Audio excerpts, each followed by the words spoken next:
오늘 국내 증시 양시장 모두 하락하며 출발했지만 낙폭을 축소해내면서 코스닥은 지금 많이 올라가고 있고요. 코스피는 여전히 외국인의 매도세로 하락한 흐름을 나타내고 있는 상황이죠. 맞아요. 간밤에 미국에서 중국을 향해서 부과하는 관세가 145%라고 발표를 했잖아요. 그러면서 뉴욕 증시가 모두 떨어졌습니다. 그래도 국내 증시는 잘 버티고 있는 편이네요. 네, 맞습니다. 덜 오른 만큼 덜 빠진다. 딱 이 말이 맞는 게 아닌가 싶어요. 트럼프 대통령이 다른 나라 배를 구매할 수도 있다고 밝히면서 또 조선주가 강세를 나타내고 있잖아요. 앞으로 조선주가 국내 증시 주도주가 될 것이라는 전망도 있던데 증시 토크에서 자세히 짚어보겠습니다. 자, 그리고 말씀해 주신 대로 뉴욕 증시가 폭등 후 다시 하락하는 모습을 보였는데 간밤에 3월 미국 물가 지표도 확인했습니다. 이 내용에 대해서는 뉴욕 증시 타임에서 짚어보겠습니다. 트럼프가 관세를 유예하기로 결정한 게 중간선거 의식했다는 얘기가 있는데요. 네, 맞습니다. 사실 미국 정책에 따라서 우리나라는 어떤 대응이 필요한지 중요합니다. 리더십 부재도 큰 걱정을 하게 만드는데 머니주민에서 자세히 짚어보겠습니다. 지금 보고 계신 머니쇼는 SBS BG과 유튜브에서 실시간 시청이 가능합니다. 더 많은 국내 주식 정보 받아보실 분들은 카카오톡 채널 머니랩 추가하시기 바랍니다. 그럼 오늘 증시 토크 출연자 모시고 자세한 이야기 나눠볼까요? 네, 라이프자산운용 이채원 의장 모셨습니다. 어서 오세요. 예, 안녕하세요. 네, 지금 트럼프 대통령 발언에 따라서 시장이 많은 영향을 받고 있는 상황입니다. 일단 오늘 국내 증시 쪽 먼저 좀 간단하게 볼게요. 조선주가 물론 이제 코스닥도 지금 상승으로 전환하면서 1% 넘게 오름세를 나타내고 있는데 조선주가 상대적으로 굉장히 견조한 모습을 나타내는데 이 또한 트럼프 때문이라고 볼 수 있겠죠. 예, 물론 그렇게 봐야 됩니다. 예. 이 조선주에 대해서 좀 자세하게 좀 알려주세요. 조선주는 아시다시피 지금 업황이 굉장히 좋아지고 있는 건 사실이고요. 근데 단기간에 많이 오른 게 또 약점이긴 해서 사실은 보면은 최근에 내수는 안 좋고 수출은 환율 때문에 굉장히 좋은 상황이고 사실은 보통 일반 제조업 같은 경우는 영업이익률이 이렇게 높지 않습니다. 대부분 한 자릿수이기 때문에 예를 들면 매출을 1조를 한다 그러면 이익이 한 500억 이렇게 나는데 환율이 10% 절하가 돼버리면 매출이 1,000억이 늘면 이익이 그대로 느는 경우가 많거든요. 대부분 수입하지 않고 국내에서 조달하는 경우로 그게 강한데요. 그런 경우는 이익이 두세 배 느는 경우가 생깁니다. 그래서 대부분 최근에 보면 조선 업종뿐만이 아니고 수출이 잘 되는 K푸드일 수도 있고 방산, 조선 잘 아시다시피 그런 쪽이 뷰티까지 주목을 받고 있는 상황이고 조선주도 그 중에서 특히 좀 이렇게 트럼프 관련해서 좀 수혜를 받으면서 주목을 많이 받아서 이미 주가는 좀 많이 올라서 사실은 이제 좋은 기업들은 주가가 올라서 부담스럽고 싸고 안 좋은 기업들은 이제 안 좋으니까 손이 잘 안 나고 좀 이런 상황이라서 좀 저는 좀 이제 애매하긴 합니다. 좋은 건 사실이지만 이게 미래에 좋은 게 시장에 얼마나 반영이 돼 있겠느냐라는 부분을 생각을 해볼 때는 그게 풀리 반영될 수도 있고 그 이상 반영됐을 수도 있고 아니면 반밖에 반영이 안 됐으면 주가는 오를 거고 이 부분에 대한 판단은 미래의 이 회사가 얼마나 이익을 낼 거냐 그게 걸렸기 때문에 저는 여기서 판단하기는 굉장히 어렵다고 생각합니다. 원래 이채원 의장님 같은 경우는 가치 투자에 거의 한국 원조에 가까우신 분이신데 지금 이제 주식 시장이 많이 흔들리고 있잖아요. 미국 시장도 많이 빠지고 있고 한국 시장도 갑자기 많이 빠지고 있고 그래서 오히려 가치 투자 측면에서 보면 이렇게 훨씬 더 많이 이제 사도 될 만한 가치가 좋아진 종목이 있는 상황 아닐까요? 그렇죠. 시장이 안 좋을수록 사실은 좋은 종목들이 많이 나타나게 마련이라서. 네, 그럴 때 보통 이제 어느 쪽이 제일 지금 현재로 봐서는 제일 국내 주식 중에는 어느 쪽이 가장 저평가가 됐다 또는 이제 더 임팩트를 많이 받았다 이런 쪽이 있을까요? 이게 그러니까 업종 이렇게로 분류하기는 쉽지가 않아요. 업종으로 지금 이제 업종이 군을 이뤄서 가기보다는 업종 내에서도 종목별로 선별돼서 이제 움직이는 시장이기 때문에 좀 난이도가 높아지는 시장입니다. 그래서 그 조선주 같은 경우는 이제 사실 지금 미국과 중국의 어떤 본격적인 그 무역 전쟁이 시작되고 있는 와중에 오히려 중국에서 만드는 배가 굉장히 많은 거고 상대적으로 미국은 그렇지 않은 거잖아요. 그렇습니다. 그래서 이걸 타국에서 수입하게 될 경우 이제 우리나라 조선업이 좀 반사이익을 받을 수 있다 이렇게 이해하면 되는 건가요? 맞습니다. 다른 업종도 이제 그런 부분이 많고요. 아예 전면 수입이 금지된 업종들도 있거든요. 그런 부분들은 미국에 이제 공장을 갖고 있는 기업들은 소위 대박이 나고 있는 기업들도 꽤 있다고 하더라고요. 그러면 이제 그런 포인트로 봤을 때는 조선주를 제외하고 나머지 한국 주식에서 뭘 찾아야 된다라고 했을 때 특히 이제 코스피 같은 경우 반등을 하려면 현재 포인트에서 이제 리바운드 할 만한 반등할 만한 모멘텀이 있어야 되잖아요. 그렇죠. 뭐 모멘텀은 한 3가지 정도는 있는 것 같아요. 국내 네. 시장에. 우선 이제 환경 변화로 인한 이제 단기 모멘텀은 이제 리더십 회복이죠. 이제 정치적 리더십 회복이라고 말씀드릴 수가 있겠는데 네. 뭐 아시다시피 조기 대선이 6월 3일로 결정이 됐고 그렇죠. 드디어 이제 우리가 사령탑이 생기는 거잖아요. 네. 그러면 이제 결국은 지금 내수가 워낙 안 좋기 때문에 뭐 누가 되더라도 뭐 적극적인 내수 부양책이 나오지 않을까. 지금 저희가 뭐 자금 여력이 있는 건 아니지만 네. 이럴 때 돈을 안 쓰면 언제 쓰겠습니까? 예. 결국은 돈을 풀고 뭐 금리를 내리든지 해서 뭐 적극적인 좀 경기 부양책이 나올 것 같아요. 이게 가장 큰 좀 모멘텀이라고 생각을 하고 있고요. 두 번째는 좀 더 본질적이고 이제 펀더멘탈한 이제 모멘텀인데 그건 밸류에이션인 것 같아요. 지금 누가 봐도 이게 한국 주식이 너무 싸서 네. 지금 전 세계적으로 봐도 컨센서스 기준으로 보면 미국이 한 20배 정도 되잖아요. 그다음에 일본이 한 18배 정도 되고 중국이 심지어는 중국도 한 12배 정도가 되고 유럽도 한 14배 정도 됩니다. 근데 유럽이 아시다시피 저희보다 좋지는 않거든요. 경기 상황이나 펀더멘탈이요. 저희가 유럽보다는 좀 낫지 예. 않나 싶은 생각을 하고 있는데 그럼에도 불구하고 우리는 지금 8배 거래가 되고 있어요.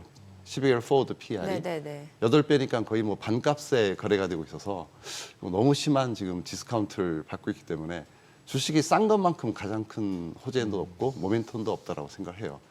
그래서 이게 좀 가장 좀 강력한 모멘텀이 될 것 같고 세 번째는 마지막으로 좀 중장기적인 안목으로 보면은 이제 네. 밸류업의 이제 성공 여부에 달렸다라고 봐야 될 것 같아요.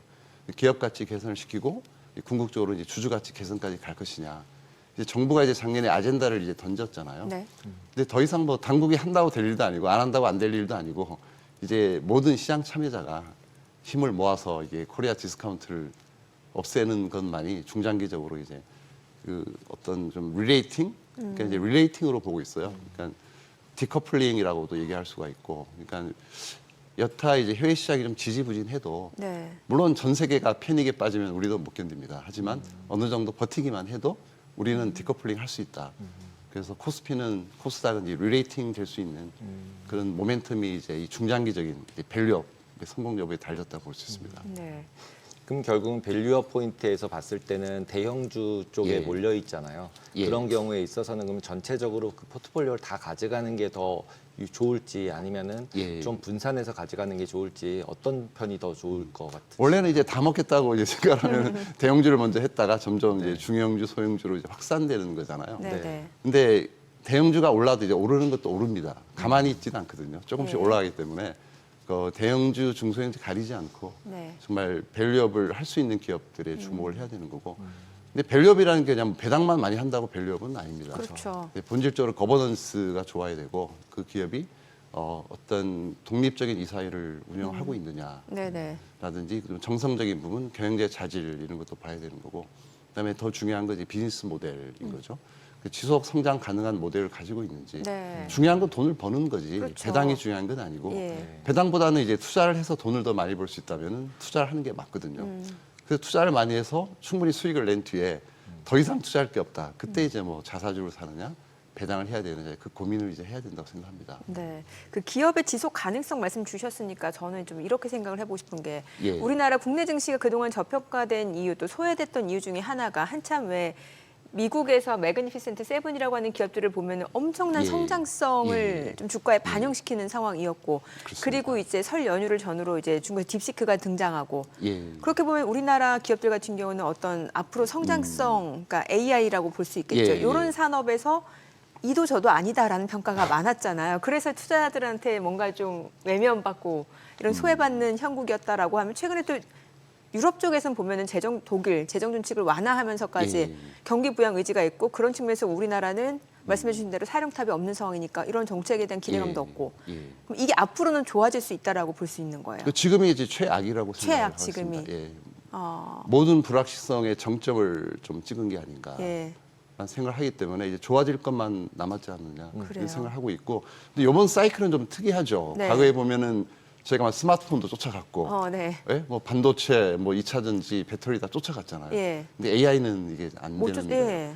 저희도 사실은 굉장히 관심이 많았는데 2, 3년 전부터 네네. 살 종목이 잘 없는 거예요. 국내 증시 예, 쪽에서. 그래서 뭐 엔비디아 정도밖에 한 2, 3년 전에 눈에 띄질 않았는데 지금 그 부분은 우리가 해결해야 될 해결해야 문제인데 될 과제. 근데 이게 소프트웨어만 갖고 되는 건 아니고요. 그렇죠. 하드웨어가 있기 때문에 예. 우리의 강점은 하드웨어라서 예.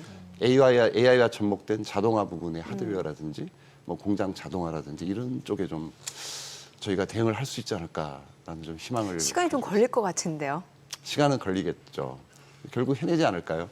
근데 이제 하드웨어로 가려면 지금 우리나라 같은 예. 경우는 소프트웨어, 하드웨어 구분했을 때 과거에는 저희가 이제 하드웨어의 강자였는데 예. 지금은 하드웨어 같은 경우는 투자가 너무 많이 들어가잖아요. 예. 솔직히 매그니피센트 세븐을 제외한 종목들처럼 AI에 투자를 할 수 있는 우리나라 기업이 예. 있을 수 있는가라는 물음표부터 던져지니까 예. 카카오가 됐든 네이버가 됐든 삼성전자가 됐든 예. 뭐 거기서 어느 정도 투자해도 결국은 미국이랑 경쟁을 해야 되는 상황이잖아요. 예. AI 같은 경우에 이제 네. 그렇죠. 베이스 모델을 만들려면 근데 과연 지금 시작해서 따라갈 수 있을까? 그러면 오히려 소프트웨어 쪽에 더 집중해서 뭔가 예. 이제 수익을 낼 수 있는 비즈니스 모델을 찾는 게 더 낫지 않을까 이런 생각이 드는데 그런 오, 부분들은 맞습니다. 그럴 만한 예. 주식들이 국내 예. 주식들 중에 있을까요? 근데 뭐 있는데 우리가 못 찾고 있는 거겠죠. 아, 예. 있는데 못 찾는 거. 앞으로 생겨날 거고요, 당연히. 어느 쪽을 관심 있게 보시는 거예요, 그러면? 저희는 뭐 어쨌든 AI랑 자동화 쪽이 네, 세상을 네. 지배할 거는 뭐 자명한 사실이고. 예, 예. 그렇죠. 근데 과연 그걸로 돈을 누가 벌 수가 있겠느냐? 네. 뭐 인터넷이 나왔다고 인터넷을 개발한 회사가 돈을 번질 않았잖아요. 예. 거의 망하다시피 예, 예. 했었고 결국은 그 잘 이용한 뭐 넷플릭스, 아마존 뭐 아. 이런 애플 같은 기업들이 돈을 번 거잖아요. 예. 그런 면에서 봤을 때는 이제 누가 이 AI를 잘 이용할 수 있겠느냐라는 측면에서 접근을 해보면 또 다른 이제 솔루션이 나올 수 있다라고 생각은 하고 있어요. 근데 과거에 이제 이 의장님 같은 경우 가치 투자를 포커스를 예. 하셨었잖아요. 근데 예. 이제 가치 투자를 포커스하는 거랑 그 외에 비해서 예. 이제 AI나 이쪽 성장주잖아요. 배터리나 예, 예. 자동차나 이쪽은 예. 그래서 약간의 이렇게 거리가 있는 것처럼 느껴지거든요. 예. 근데 그래서 어쨌든 이게 사이클이라는 게 있잖아요. 네. 주식도 국면이 있듯이 네. 주식시장에 색깔이 있는데 과거 10년간은 좀 그로스 사이클이잖아요. 누가 그렇죠. 봐도. 네, 예. 성장 사이클. 예, 왜냐하면 저금리 디프레션이라서 그런 거예요. 금리가 한없이 떨어지고 0.3까지 갔잖아요. 국고채 3년, 예, 국고채 예. 10년이 미국이. 그리고 물가는 계속 떨어졌죠. 이 극심한 디프레션 60년 만에 온 거였죠. 근데 이런 상황이면은 뭔가 새로운 기술을 개발하고 진입하기가 편해요. 그러니까 뉴 플레이어, 네. 후발주자한테 유리합니다. 예를 들면 어떤 유통업체가 유통기지를 설립을 할 때 경쟁자보다 더 좋은 부지에 더 싼 가격에 더 효율적인 설비를 그것도 자금 조달도 쉽게 합니다. 뭐 나스닥 가서 쉽게 조달할 수도 있고 금리도 싸고 그냥 경쟁이 안 되는 거예요. 근데 이런 세상이 지금 끝났잖아요, 사실은. 네네. 지금 180도 환경이 바뀌어서 지금은 심지어는 고금리 인플레이션 예. 시대가 도래했고 물론 궁극적으로 뭐 중금리 중물가로 가겠지만은 네. 어쨌든 한 작년 정도까지는 물가가 오르고 계속 금리가 올랐었단 말이죠. 이렇게 되면은 이제는 후발주자가 불리합니다. 자금 조달도 안 되고 IPO도 안 되고 물가가 너무 오르다 보니까 예를 들면 뭐 3년 전에 지은 공장을 지금 똑같은 공장을 짓는데 비용이 2배 이상 든다고 하더라고요. 그래서 진입하기가 너무 어려워졌고 네. 그래서 지금은 어떻게 보면 선발주자의 시대가 왔다. 인플레이션 시대는. 인플레이션이 오면은 주가가 폭락을 하게 마련입니다. 이번에 온 게 60년 만에 온 건데 네. 전 세계가 뭐 폭력을 겪었죠. 2021년도에. 그런데 인플레이션이 오면은 결국 가격 전가력이 있는 우량 기업들은 가격을 언젠간 올리죠. 소비자한테. 예, 그다음에 매출이 늘고요. 예. 그다음에 이익이 늘고 그다음에 주가가 오르는 건데요. 시간이 한 3, 4년, 뭐 5년까지 걸릴 수 있는데 궁극적으로는 결국은 이제 올라갑니다. 그런 주식들이. 근데 지금은 어쨌든 현금이 많고 이제 차입금이 없으면서 좋은 부지, 좋은 공장, 좋은 설비, 좋은 인력을 이미 확보하고 있는 어떤 선발 주자 중에 우량 기업들의 네. 시대가 올 거라고 기대를 하고 있는 거죠. 지금 뭐 저희가 뭐 AI나 이런 쪽에 대응을 잘 못하고 있지만 이런 주식이 영원히 오르진 않거든요. 영원히 성장하는 기업이나 산업이나 국가는 없습니다. 좀 네네. 쉬어갈 때도 있고 예. 때로는 역성장할 때도 있는데 예. 뭐 AI 산업이 이대로 뭐 영원히 성장하지는 않고 좀 쉬어갈 때도 있고 뭔가 좀 문제가 생길 수도 있고 그렇기 때문에 시장의 흐름이 좀 바뀔 수도 있어요. 아까 말한 환경이 바뀌었잖아요. 네. 지금은 슬슬 좀 가치의 영역에서 좀 아. 관심을 가져볼 때가 되지 않았나 싶은 생각을 하는 거죠. 가치 투자랑은 조금 더 거리가 있긴 하지만 예. 실제 AI가 되면서 바이오 예. 주식 관련돼서 얘기가 많이 나오고 있잖아요. 이제 예. 바이오 주식들은 실제로 가치 평가라고 얘기하기 굉장히 어렵잖아요. 어렵죠. 예, 그런 경우는 어떤 포커스를 해서 이제 제약주나 바이오 관련 주식을 투자하는 게 좋을까요? 그러니까 본인이 이해할 수 있고 잘 아는 기업에만 투자를 해야 되는 게 원칙이잖아요.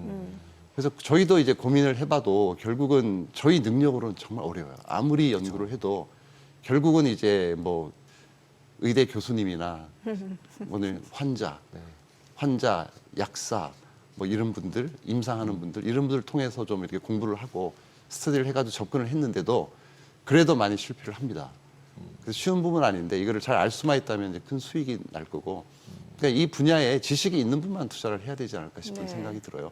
지식. 모든 기업을 우리가 다 뭐 AI도 해서 벌고 배터리도 벌고 IT도 벌고 소비재도 벌고 그럴 수는 없기 때문에 뭐 본인의 이제 직업이 그런 쪽이면 그쪽 투자를 하기가 저희보다 더 오히려 그럼 유리한 바이오면은 이제 의료계나 제약계에 예, 예, 계신 맞습니다. 분들만 예. 할 수 있지 일반적인 분들은 되게 어렵다라고 굉장히 보는 게 어렵습니다. 맞을까요? 예. 근데 꼭 반대로 하시잖아요.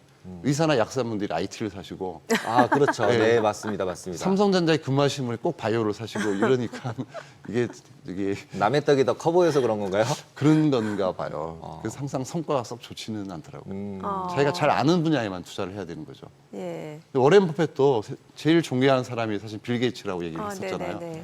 근데 마이크로소프트 한 주도 산 적이 없었다고 이제 몇 년 전에 말씀을 하신 게 이해를 못 하겠다는 거죠. 나는 이해를 못 하겠다. 그 사람은 믿지만은. 근데 보통 이제 가치 평가를 하면 이제 이해를 해야 된다고 얘기를 하는데 그 이해라는 예. 폭이 굉장히 예. 이제 사람마다 얘기하는 게 다르잖아요. 깊이도 그렇죠. 다르고 예. 그런 경우에 있어서 이제 투자자 입장에서 아무리 공부를 한다 그래서 예. 정말로 이제 좋냐 나쁘냐를 평가하기 굉장히 어렵고 그다음에 이제 미래에 어떤 좋을지 아닐지 모르는 상황인데 그렇죠. 이런 개인 투자자라면 그럼 어떻게 해야지 이제 그런 가치 투자를 뭔가 할 수 있을까요? 근데 기본적으로 이제 가치 투자라고 하는 거는 내재 가치보다 저평가된 주식에만 투자를 해야 되거든요. 기술주든 바이오든 상관이 없어요. 그러니까 바이오 기업이라도 남들이 모르는 사실을 본인이 알고 있어서 지금 가치는 현저하게 저평가된 확신만 있으면 사도 되는 거고 그 순간에 그 바이오는 가치 준 거죠. 근데 아무리 뭐 업종이 소비재나 이런 쪽이라도 너무 고평가되고 비싸면 가치의 영역을 벗어난 거잖아요. 그래서 계속 이제 강조드리지만 이제 이해할 수 있는 산업에만 투자하는 게 전제 조건이 되는 거고 많은 노력을 해야 되는 거고 뭐 피터 린치도 말씀하셨지만은 그 어떤 기업 분석을 안 하고 주식을 하는 것 마치 포커를 칠 때 자기 패를 보지도 않고 베팅하는 거와 똑같아 이렇게 이제 말씀을 하셨거든요. 그래서 공부를 많이 하는 수밖에 없고 기본적으로 이제 싼 주식을 찾아야 되니까 이제 정량 분석 먼저 하고 네. 일단 뭐 멀티플, PBR, PR 정도 봐서 이게 과하게 높지 않은 수준 또는 낮을수록 좋은 거고 근데 그게 낮아도 이유가 있어서 낮으면 안 되는 거예요. 산업이 너무 안 좋다든지 망할 기업이라든지 그래서 싸면 아무 의미가 없잖아요. 망해버리면. 근데 회사가 아무 문제가 없는데 이제 펀더멘탈 외적인 요인으로 저평가돼 있을 때만 투자를 해야 돼요. 네. 근데 펀더멘탈 외적인 요인은 뭐 이런 거죠. 일시적인 기업 실적의 악화, 그다음에 뭐 말도 안 되는 이유들 있잖아요. 근데 뭐 회사 이름이 이상해서 뭐 레포트가 안 나와서 뭐 연기금이 팔아서 수급이 안 좋아서 뭐 외국인이 매도를 해서 뭐 시장의 유행, 뭐 관심, 패션에 반해서 움직일 때 대중의 편견 뭐 이런 것들 때문에 이제 소외된 기업들 이런 거는 좀 쓸데없는 이유잖아요. 네네. 근데 그럴 때만 투자를 해야 되는 거예요. 근데 이제 2세로 넘어가면서 예. 또 이제 그런 부분들도 임팩트가 있을 수 있잖아요. 그렇죠. 네, 예. 그런 부분들은 근데 이제 어떤 방식으로 그런 걸 찾을 수가 있는 건가요? 공시를 봐야 됩니다. 공시를 봐야 열심히. 되는 건가요? 공시에 모든 게 다 대부분 나와 있고요. 그러니까 공시를 보면 이제 승계가 되면서 증여도 하고 그런 공시 내용이 나오잖아요. 아, 증여 공시가 그러면 어떻게 보면은 제일 이제 2세로 넘어가는 기업이 예. 넘어가는 방식에 있었을 때 가장 중요한 포인트라고 중요한 보면 시그널입니다. 시그널로 볼 예, 수 있겠네요. 아, 그 순간부터는 이제 주가가 안 올라갈 이유가 없어지는 어떻게 보면 지배주주와 일반 주주 간의 이해관계가 일치하는 순간이 되겠죠. 그러니까 지금 이제 의장님 얘기를 좀 들어보면은 이제 가치주 예전과는 다른 사이클이기 때문에 이제 예. 가치주에 주목할 시대가 왔다 이런 말씀이신 거고 예. 제가 좀 쉽게 생각해 보면은 이제 그 섹터 내에서 선발 기업이고 예. 뭐 앞서 이제 뭐 땅 부지 말씀 주셨으니까 이게 쉽게 말하면 청산 가치 예. 또 뭐 봐야 되는 거고 높으면 좋은 뭐 거고. 예. 자기 자본율도 봐야 되는 거고 예. 이런 걸 다 이제 고려를 해서 봐야 된다라는 거잖아요. 그래서 그렇죠.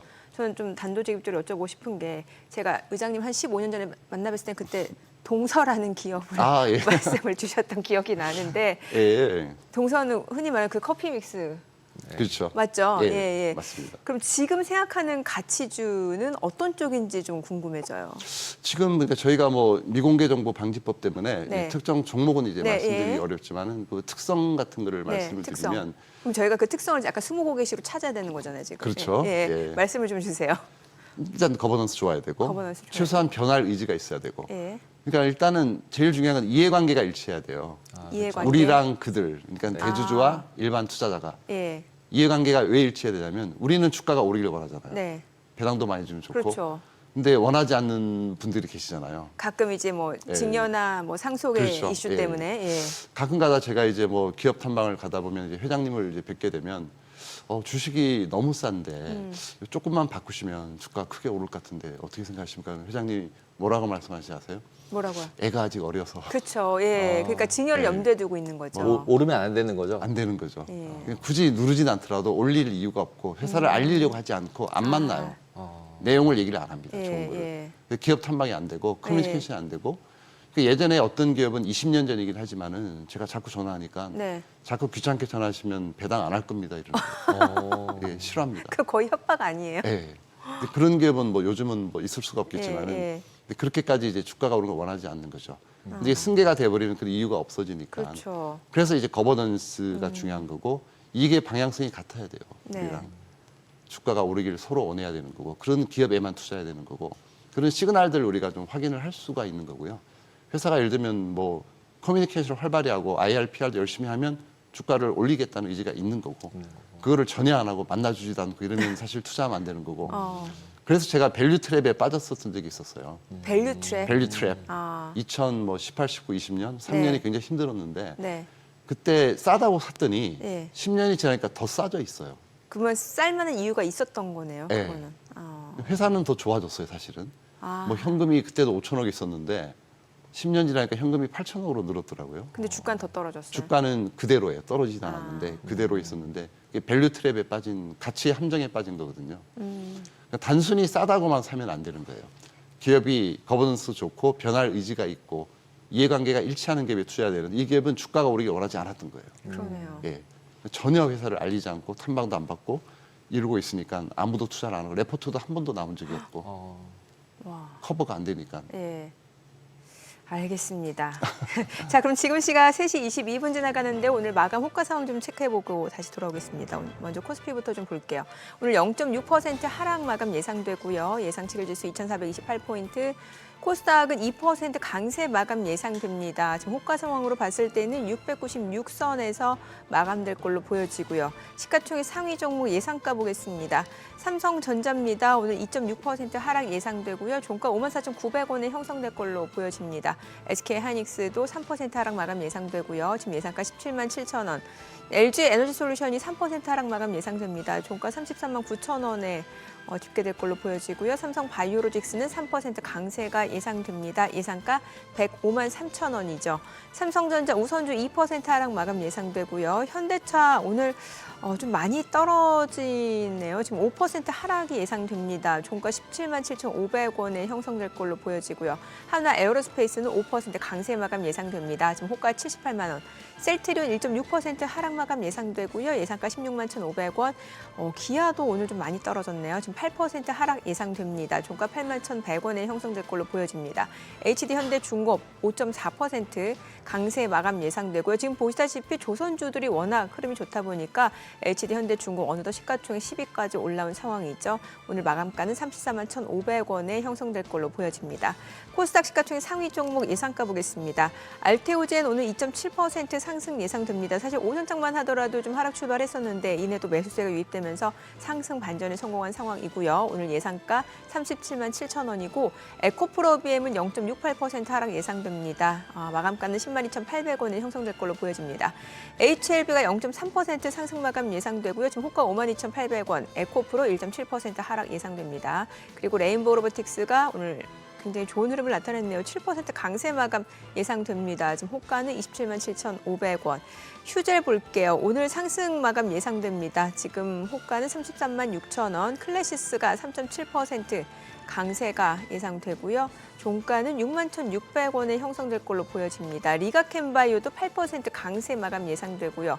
지금 예상가 10만 7,900원.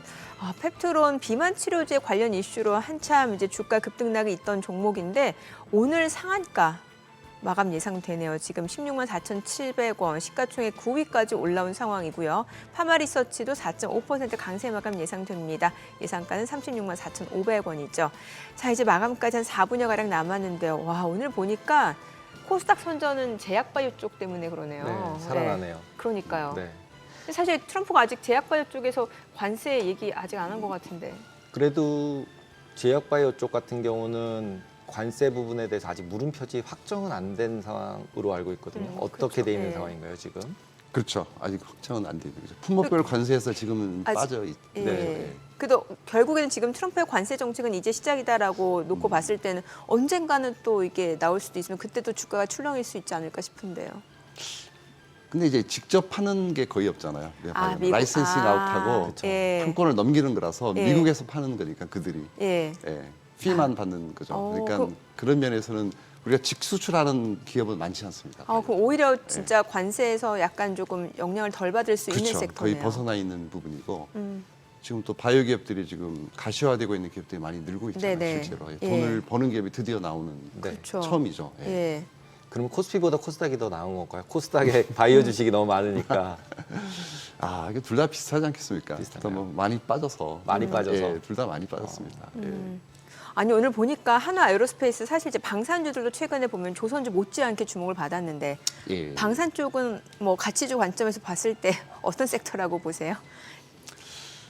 저희가 사실은 방산주를 좀 관심이 많았었는데 그래요? 예, 이 가게까지 저희가 이제 들고 있는 건 아니라서 예. 예, 지금은 좀 보고만 있습니다. 비싸진 상태가 됐다라고 보면 되겠네요. 뭐 저희 관점에서는 좀 손을 가치 투자 내밀기가 면에 있어서는. 저희는 안전 마진이 필요하기 때문에 예. 여차하면 이제 원금을 지켜야 되는데 그게 확신은 없어요. 예. 그게 주가가 최근에 좀 단기간 많이 올랐기 때문인 그렇죠. 거죠. 많이 올랐죠. 이렇게 뭐 펀더멘탈이라든지 기업 자체만 놓고 봤을 때는 예. 가치주 성격을 충분히 지니는데 주가가 많이 올라서 일종의 뭐 성장하는 가치주 카테고리에 들어간다고 볼 수가 성장하는 있는데 가치주. 예. 근데 이제 주가가 오르면 이제 그냥 성장하는 성장주죠. 그렇죠. 예. 가격 메리트가 올라버리면, 없으니까. 메리트가 없어져 버리면. 왜냐면 제가 자꾸 이제 이렇게 유도인문을 하면서 뭔가 좀 앞서 말씀 주신 관심 있게 보는 그 가치주에 대해서 좀 알아내려고 예. 그 특성을 이제 말씀하다 말았는데 특성은 말씀을 드렸고 저희가 이제 업종으로 보면은 저는 지주사를 제일 좋게 보고 있어요. 지주사. 지주회사라는 게 그런 거잖아요. 일종의 종합 선물 세트 같은 거고 그렇죠. 자회사를 더 모아서 거의 그룹의 핵심이라고 볼 수가 있는데 디스카운트가 보통 한 60% 이렇게 되고 있거든요. 지주사가. 근데 그게 더블 카운팅 이슈인 거잖아요. 그렇죠. 더블 더블 중복 상장 예. 이슈인데 근데 이게 좀 이게 실제적으로 이론적으로 이제 말이 안 되는 게 예를 들면 제가 삼성전자를 한 10조 원을 사가지고 네. 그거를 IPO를 했어요. 근데 그게 4조에 거래되는 거잖아요, 지금. 근데 그건 말이 안 되잖아요. 그러네요. 10조의 가치가 있는데 4조에 거래되는 거고 예. 다른 표현을 하면 이제 ETF는 그럼 왜 제값 받죠? ETF는 제값 받잖아요. 중복 상장이잖아요, ETF. 예, 네, 예. 맞습니다. 근데 제값을 잘 받고 있어요. 근데 왜 지주사만 왜 이러냐? 그건 이제 거버넌스 때문에. 주가가 오르기를 원하지 않기 때문에. 그러네요. 근데 그 부분이 해결되면은 가장 큰 상승을 기록할 수 있는 것은 지주사라고 생각하고 있어요. 네. 근데 이제 지금 말씀하신 거대로 따지면 지주사가 또 상장이 돼 있고 지주사를 포함한 ETF가 또 지주사를 또 사면 예. 세 번 카운팅이 된 거 아닌가요? 그렇죠. 예. 그러면 이제 어떻게 보면은 그런 레버리지가 미국 같은 경우도 그런 식으로 예. 레버리지 된 경우가 있나요? 미국은 훨씬 비중이 적죠. 중복 상장이 거의 없습니다. 그렇죠. 예. 우리나라 같은 경우는 이제 뭐 승계 작업에 있어서 이게 유리하기 때문에 이게 좀 많이 된 거고 상속세 저희가 이슈가 대주주 있죠. 60%이기 때문에 예. 지금 어쩔 수 없이 그걸 피하느라고 이렇게 돼버리는 것 같아요. 근데 어쨌든 가치는 변함이 없는 거라서 아무리 봐도 가치는 있는 거잖아요. 네. 예. 자, 그 20곡의 지주사까지는 알아냈습니다. 자, 오늘 국내 증시 마감 상황 좀 체크해 보도록 하겠습니다. 오늘 국내 증시 마감합니다.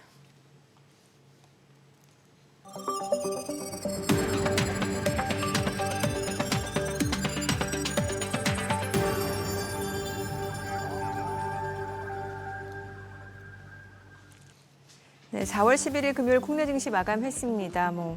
뉴욕 증시도 그렇고 국내 증시도 굉장히 변동성이 큰 상황입니다. 오늘 양시장 일단 간밤 뉴욕 증시 3대 지수가 전일의 그런 폭등 일부 상승분을 좀 반납하는 모습이었기 때문에 오늘 국내 증시도 하락 출발했습니다만 글쎄요, 코스닥 쪽에서는 워낙 제약 바이오가 선전을 하다 보니까 오히려 2% 강세 마감이 예상됐던 모습이고 변동성 오전장, 오후장 굉장히 다릅니다. 또 외국인의 그런 수급이 미치는 영향도 여전한 상황이고요. 오늘 양시장 마감 상황 체크해 보겠습니다. 코스피가 0.5% 떨어졌습니다. 그래도 오전보다 훨씬 좋아요. 2,432포인트. 코스닥은 2% 올랐습니다. 695포인트입니다. 양시장 혼조 마감했고요. 시가총액 상위 종목 마감가 보겠습니다. 삼성전자가 1.7% 떨어졌습니다. 55,400원. SK하이닉스 0.7% 하락했습니다. 종가는 188,800원. LG 에너지솔루션이 좀 많이 떨어졌죠. 4% 하락 335,500원이고 삼성바이오로직스가 2.5% 상승했습니다. 종가는 104,500원. 삼성전자 우선주가 2% 하락했고요. 현대차가 좀 많이 떨어졌습니다. 5% 내림세로 마감이 됐습니다. 현대차가 오늘 종가가 177,500원. 자, 그리고 기아도 7% 떨어졌네요. 오늘 종가는 82,000원. 이 가운데 하나 에어로스페이스가 5% 이상 상승하면서 시가총액 7위까지 올라왔습니다. 종가는 779,000원. 셀트리온 1.8% 하락했고요. HD현대중공 5.7% 상승하면서 시가총액 10위까지 올라섰습니다. 종가는 342,500원이죠. 코스닥 시가총액 상위 종목 마감가 보겠습니다. 알테오젠이 오늘 2% 오르면서 이 거래일 연속 강세 흐름을 이어갔습니다. 종가 374,500원, 에코프로비엠은 3% 떨어졌고요. HLB 0.5% 떨어지면서 종가 52,300원, 에코프로도 2.8% 하락했습니다. 마감가 59,900원이고 레인보 로보틱스가 오늘 6% 넘게 상승했습니다. 종가 277,000원, 사흘 연속 상승세가 이어진 모습이고요. 휴젤은 2% 상승 마감했네요. 종가는 341,000원. 클래시스도 많이 올랐습니다. 4% 상승 마감하면서 종가 61,800원. 어제도 11% 급등했었고 외국계 창구 쪽에서 계속해서 매수 주문 좀 들어오고 있는 상황이죠. 리가캠바이오도 8% 강세를 나타냈습니다. 오늘 종가는 107,900원. 파마리서치도 5% 올랐고요. 마감가 366,000원. 펩트론 상한가입니다. 시가총액 10위권까지 올라섰습니다. 164,700원에 마감한 상황이고 확실히 오늘은 제약바이오가 좀 선전을 하면서 코스닥 상승을 주도한 모습이고요. 수급 상황 체크해 보겠습니다. 오늘 유가증권 시장에서 외국인은 팔았습니다. 6,883억 원 순매도를 나타냈고요. 이 가운데 개인 투자자는 4,337억 원, 기관 1,376억 원 매수 우위. 코스닥에서는 외국인과 기관이 순매수를 보여줬습니다. 각각 249억 원, 129억 원 매수 우위였고요. 개인 투자자는 373억 원 순매도를 나타냈습니다. 오늘 외국인 선물에서 좀 많이 팔았어요. 7,300계약 넘게 매도 우위를 나타냈습니다. 자, 환율 마감 상황도 좀 체크해 보도록 하겠습니다. 달러 환율 6원 50전 하락하면서 1,440원 90전에 마감이 됐습니다. 오늘 확실히 이제 외국인이 현선물 특히 유가증권 시장에서 팔다 보니까 이제 코스피 같은 경우는 좀 상승 반전에 성공하지 못했는데 그래도 오전 대비로는 양호한 거예요. 네, 이제 미국 시장이 오를 건가 보네요.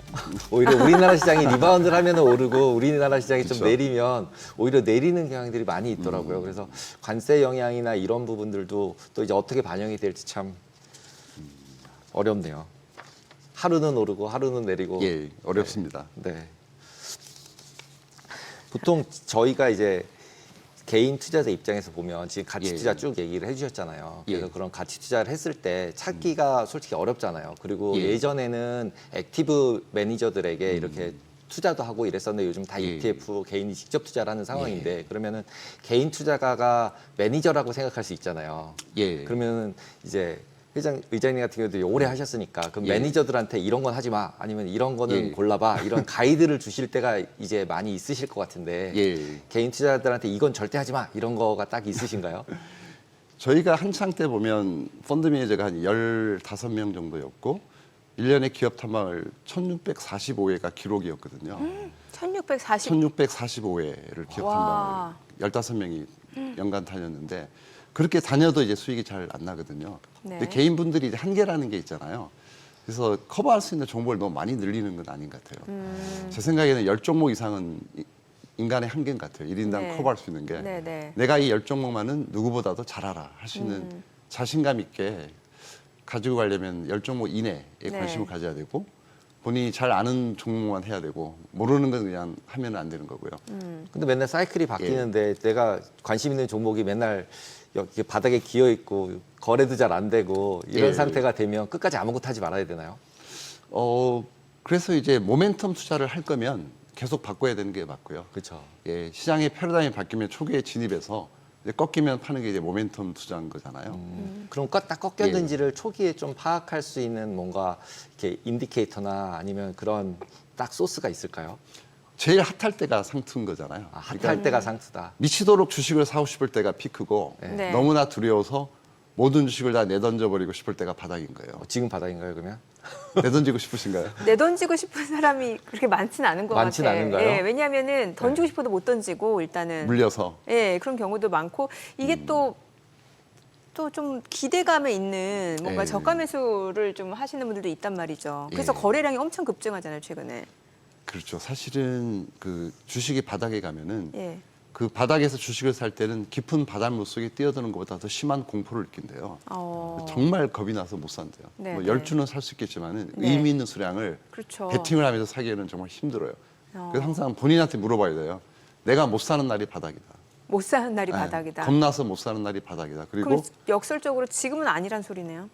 그건 개인에 따라서 다르겠죠. 개인에 따라서. 예, 바로 종목에 따라서 다를 거고 그 시장을 사는 건 아니니까 그렇죠. 이제 특정 예, 종목을 맞아요. 워치를 하다가 예. 뭐 10만 원, 9만 원, 8만 원 떨어지는데 계속 못 사는데 계속 사다가 어느 날 이제 못 사는 거죠. 겁나서 네. 물 타다가 그날이 바닥인 거고 예. 너무나 자신 있게 이제 베팅을 하는 날이 상투일 가능성이 굉장히 큽니다. 그럼 어떻게 보면 지수를 사는 것보다는 개별 종목을 공부해서 사는 게 예. 훨씬 더 안전하다고 생각을 하시는 훨씬 더 거네요. 안전합니다. 훨씬 더 안전합니다. 인간은 절대로 주가를 예측할 수 없어요. 아, 그렇죠. 예, 절대로 예. 안 됩니다. 예. 신의 영역이기 때문에 그냥 대부분 거짓말입니다. 지수가 얼마 갈 거야, 얼마 갈 거야. 아. 제가 10번 얘기하면 7번 틀렸습니다. 여태까지. 예. 그래서 뭐 얘기를 안 해야 되는데 하려니까 말은 하는데 제가 틀릴 거를 미리 말씀드리고 이제 얘기를 합니다. 저희 안 여쭤볼게요. 시장 네. 전체적으로는. 혼란이가 가끔 맞기 때문에 이게 네. 헷갈려서 얘기를 안 하는 게 맞아요. 반면에 이제 기업 같은 경우는 이제 직접 알아볼 수 있기 때문에 그렇죠. 예. 펀더멘털을 좀 예. 어느 정도 예상을 할 수 있기 때문에 그리고 환경이 변하면 그 환경 변화가 내가 가진 기업에 어떤 영향을 미치는지 볼 수가 있잖아요. 뭐 관세 25% 얘는 얼마 받았지? 아, 그렇죠. 얘는 안 맞네, 맞네. 예, 뭐 예. 이거 다 계산해 보면 답이 나오죠. 그러네요.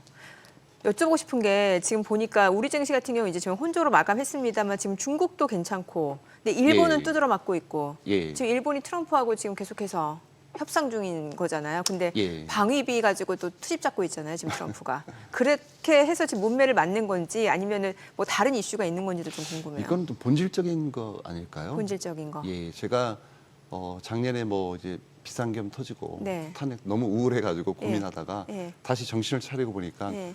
이럴 때 주식을 안 사면 언제 사야 되나 이런 고민을 해서 네. 사실은 제 와이프가 방송에 나오는 걸 너무 싫어해서 네. 제가 방송을 한 달에 한 번 이상은 안 나오는데 작년 12월부터 1월 15일까지 네. 8군데에서 요청이 들어온 걸 다 나갔어요. 그래서 우리는 국장이 올인이다 그랬는데 예.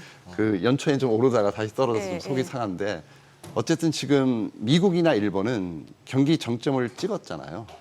정점을 찍고 주가도 많이 올랐고 예. 사실 꺾여 내려온 추세고 네. 우리랑 중국이나 유럽은 바닥을 박박끼고 있는 거잖아요. 바닥. 예.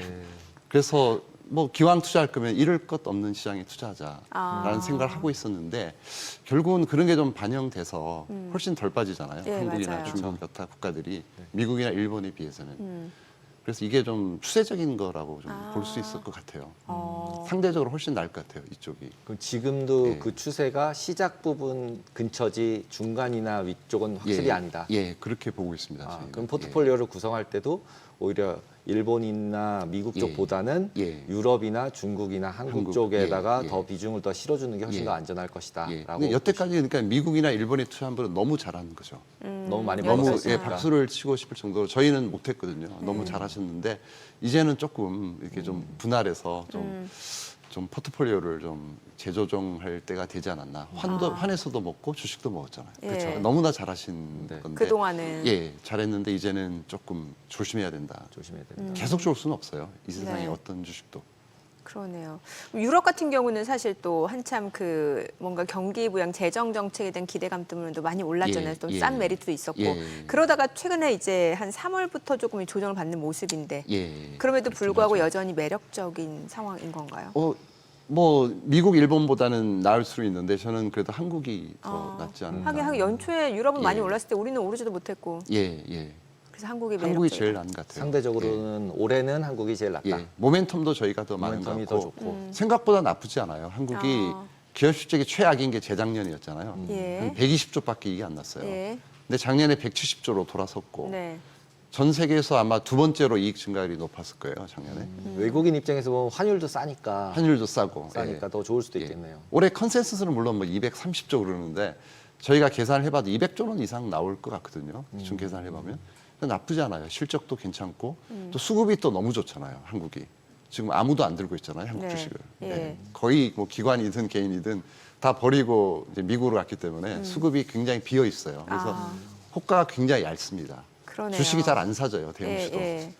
그래서 조금만 모멘텀이 생기면은 의외로 좀 좋은 결과가 나올 수도 있다라고 보고 있습니다. 앞서서 보고 계신 가치주가 지주사라는 것까지 이제 말씀을 주셨는데 예. 거기서 조금 더 국한돼서 더 알려주실 수는 없어요. 뭐 저희는 여전히 뭐 금융지주 쪽 좋게 보고 금융지주 있고요. 쪽. 그다음에 다른 이제 그룹 지주 중에서는 그래도 좀 거버넌스가 좋은 기업에만 집중을 하자. 네. 왜냐하면 궁극적으로는 이제 어떤 밸류업이 되려면은 네. 상법 개정과 세법 개정이 동시에 돼야 되거든요. 그렇죠. 그게 되면은 뭐 엄청난 효과가 있겠지만 그게 언제 될지 알 수가 없기 때문에 네. 그걸 좀 두고 봐야 될 문제입니다. 사실 그동안 또 국내 증시 상승을 주도했던 게 뭐 반도체, 2차 전지 많잖아요. 예. 그쪽에 대해서는 어떤 의견이세요? 2차 전지는 사이클이 한번 크게 한번 뭐 산업 사이클은 모르겠지만 주가가 너무 오르지 않나요? 맞아요. 오르고서 지금 계속 또 조정받고 있는 예. 상황이고. 예. 원래 스테이지가 한번 바뀌면 네. 그전 스테이지의 주도주는 그 다음 스테이지 주도주가 된 적은 제가 본 적은 없어요. 없거든요. 새로운 주도주가 나타나잖아요. 지금 예. 이미 뭐 방산이나 이런 게 그렇죠. 나타났는데 방산조선. 예. 너무 옛 것을 이렇게 되새기는 건 좀 지금 쉽지 않은 결정일 것 같아요. 지금 주가가 좀 너무 떨어져서. 맞아요. 예. 이제 다시 저희가 맨날 관세 얘기만 하다가 오늘은 네. 관세 얘기를 좀 덜 했는데 네. 예. 예를 들어서 관세 때문에 원달러나 엔화 부분이 계속 이슈가 있었잖아요. 예. 그리고 이제 어제 같은 경우 이제 채권 금리까지 이슈가 있었는데 그게 글로벌 그렇죠. 크라이시스나 아니면은 금융위기로 전환될 가능성은 어느 정도 되신다고 오, 생각하세요? 저는 거의 없다라고 거의 봅니다. 없다? 예. 시스템 위기가 그러니까 이 뉴노멀 시대에서는 안 올 것 같아요. 그러니까 저번에도 보셨겠지만 실리콘밸리 은행도 그렇고 국내에서도 뭐 레고랜드라든지 사건들이 있었잖아요. 근데 무슨 수를 썼는지 전 세계 정부가 공조를 해서 막아내게 돼 있습니다. 네. 아니면 재앙이 올 테니까. 그래서 그런 걱정은 안 해도 될 것 같습니다. 그럼 지금 정도가 최악이라고 보면 되는 그렇죠. 거일 수 있겠네요. 예, 근처에 와 있는 것 같아요. 근처에 와 있다. 예. 국내 증시가 왜 매력적인지에 대해서 저희가 좀 듣는 시간이었던 것 같아요, 확실히. 반도체는 어때요? 반도체는 왜냐면 저희가 계속해서 얘기를 해왔는데 이게 참 삼성전자가 약간 예. 답답합니다. 예. 결국 이제 일반 반도체가 좀 돌아서야 되는 거고 예. 삼성전자는 HBM 쪽은 어쨌든 이제 뭐 정확한 건 아니지만 네. 뭐 어쨌든 들리는 얘기로는 작년 9월부터 전면 재설계에 들어갔다고 네. 하잖아요. 예. 결과물이 아마 상반기 중에 나올 것 같은데 저희는 확률적으로 이제 네. 성공할 가능성이 조금은 높지 않을까. 그래서 못 해낼 건 없지 않을까 싶은 예. 생각은 하고 있거든요. 예. 근데 그렇게 보면은 어쨌든 지금 주가는 좀 과하지 않나 5만 원대에 있는 주가는 아니, 더 떨어질 데가 없는 것 같은데. 예, 너무 싸긴 쌉니다. 예. 예. 근데 중장기적으로 보면 이제 중국의 어떤 도전 같은 이슈가 있어서 네. 한 5년, 10년 뒤에는 어떻게 될지는 이제 삼성전자가 앞으로 어떻게 해나갈지를 봐야 되는 거고요. 네. 삼성전자의 주가는 삼성전자의 미래에 달려 있는 거죠. 누구도 그렇죠. 예측할 수가 예, 없어요. 예. 앞으로 어떻게 해나가냐 달린 거기 때문에 좀 잘 지켜봐야 됩니다. 현 주가는 좀 저평가돼 있다고 보고요. 저평가돼 있다. 표정으로 알아냈어요. 알겠습니다. 오늘 여기까지 듣겠습니다. 잘 들었습니다. 고맙습니다. 예, 감사합니다. 감사합니다.